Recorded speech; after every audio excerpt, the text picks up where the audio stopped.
Shalom saudara-saudara yang terkasih dalam Tuhan Yesus Kristus. Kembali melalui program Sapa Gembala GKI Villa Melati Mas, saya ingin mengajak kita bersama-sama merenungkan firman Tuhan menurut 1 Yohanes 3 ayat 11 sampai 18. 1 Yohanes 3 ayat 11 sampai 18, demikian firman Tuhan. Sebab inilah berita yang telah kamu dengar dari mulanya, yaitu bahwa kita harus saling mengasihi, bukan seperti Kain yang berasal dari si jahat dan yang membunuh adiknya. Dan apakah sebabnya ia membunuhnya? Sebab segala perbuatannya jahat dan perbuatan adiknya benar. Janganlah kamu heran, saudara-saudara, apabila dunia membenci kamu. Kita tahu bahwa kita sudah berpindah dari dalam maut ke dalam hidup, yaitu karena kita mengasihi saudara kita. Barang siapa tidak mengasihi, ia tetap di dalam maut. Setiap orang yang membenci saudaranya adalah seorang pembunuh manusia.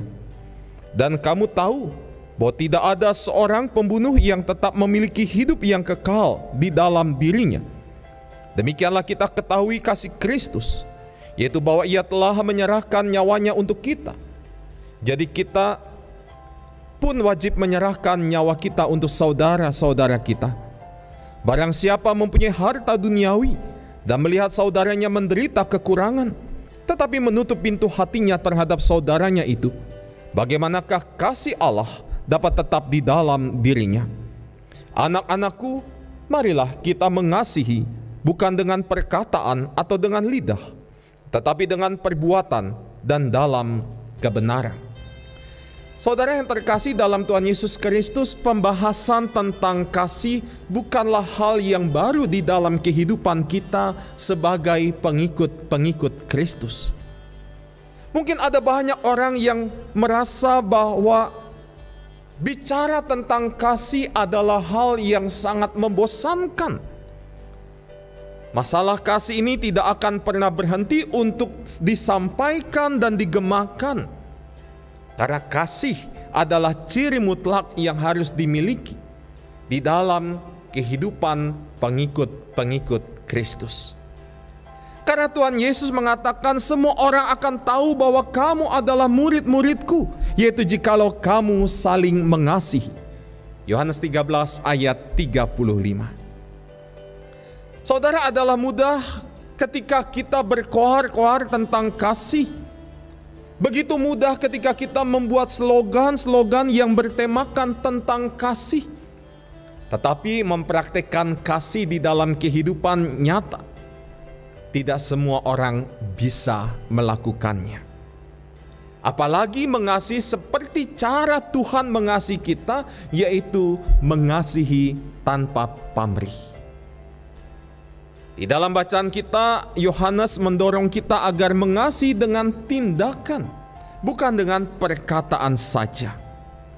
Ucapan bibir itu sangat tidak akan berfaedah apabila tidak disertai dengan bukti, tidak disertai dengan perbuatan yang nyata. Saudara, kasih itu perlu tindakan nyata dan kerelaan untuk berkorban, bukan hanya lip service belaka. Karena itu penting bagi kita untuk memahami betapa besar kasih Tuhan kepada kita.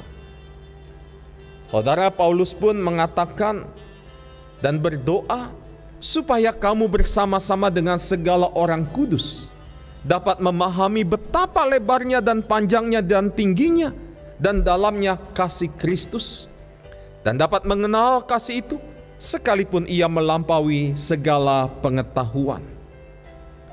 Saudara yang dikasihi dan mengasihi Tuhan Yesus, mengapa kita harus mengasihi dengan tindakan nyata?